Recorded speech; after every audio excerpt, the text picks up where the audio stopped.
Se você não entendeu o início desse vídeo e está se perguntando quem é o Talibã e o porquê assumir o controle de tudo, calma, senta aí e pega seu lanche que hoje eu vou te contar um pouco sobre o que está acontecendo no momento lá em Afeganistão. Para dar início ao assunto, primeiramente você tem que entender quem são eles e quais eram os objetivos que eles tinham em mente. O Talibã é um grupo extremista surgido há quase 30 anos e governou o Afeganistão de 1996 até a invasão norte-americana em 2001. Esse grupo tinha alianças com grupos terroristas que muito provavelmente você conhece ou já ouviu falar sobre, que seriam a própria Al-Qaeda. E além disso, sabe o Bin Laden? É aquele mesmo que participou do atentado de 11 de setembro. Então, havia suspeita que ele estivesse em território afegão, acobertado pelos extremistas, e que se recusavam a entregá-lo para o governo americano. Em 11 de setembro de 2001, uma série de ataques nos Estados Unidos mataram quase 3 mil pessoas. E por esse motivo, um mês depois dos atentados, os Estados Unidos lançaram os ataques aéreos contra o país. Desde a criação do grupo, o objetivo do Talibã era impor a Sharia, a interpretação mais sombria da lei islâmica. Após eles lutarem muito por isso, rapidamente eles conseguiram em 1996 capturarem a cidade de Cabul, lá em Afeganistão. Então, a partir do momento em que conseguiram dominar Afeganistão, eles implantaram novas regras. As mulheres não podiam trabalhar e nem sequer estudar. Todas elas tinham que ficar literalmente confinadas dentro de casa. E detalhe, não bastando isso, todas as mulheres eram obrigadas a usarem burca, que seria uma mortalha que só deixa os olhos à mostra.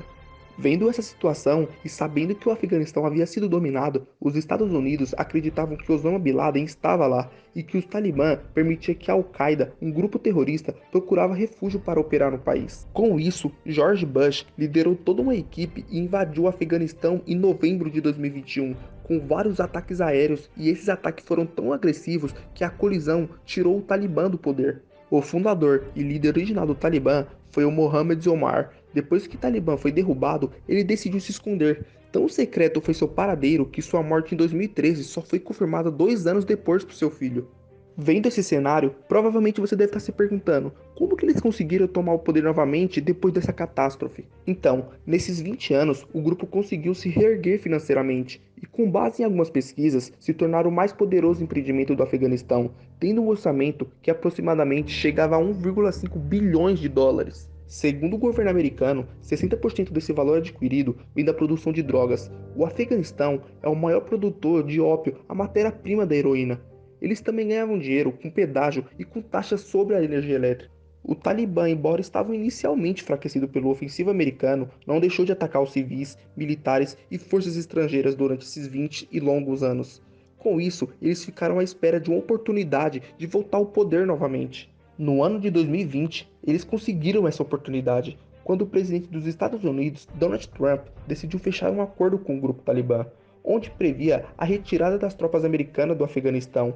Em troca disso, os militantes não atacariam de maneira alguma as forças estrangeiras e ajudariam a combater grupos extremistas como a Al-Qaeda e o Estado Islâmico. Vendo esse cenário e essas agressões, foram questionar um integrante do grupo Talibã, chamado Haji Hekmat, tentando entender o motivo desses ataques. E por incrível que pareça, mesmo com esse acordo, os talibãs não pararam com os ataques contra civis e soldados afegãos.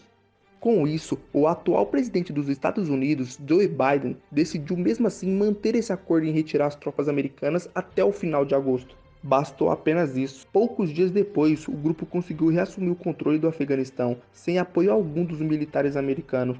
Todos os soldados afegãos entregaram a cidade aos Talibã, sem oferecer resistência alguma. Com isso, o presidente Ashraf Ghani fugiu do país, alegando que queria evitar uma guerra. Após conseguirem de fato assumir o controle, começou o verdadeiro caos, porque a galera tentava subir no avião decolando para assim se livrar desse inferno que estava por vir. Mas será que realmente eles vão operar um regime tão rígido e violento como na época que estavam no poder, no ano de 1996? E por incrível que pareça, em uma entrevista ao vivo por telefone, a apresentadora Hakim, que seria uma porta-voz do Talibã, disse que as mulheres vão sim poder estudar e trabalhar, desde que se cubram com as burcas. Mas e aí? Qual sua opinião referente a isso? Deixe nos comentários. Valeu!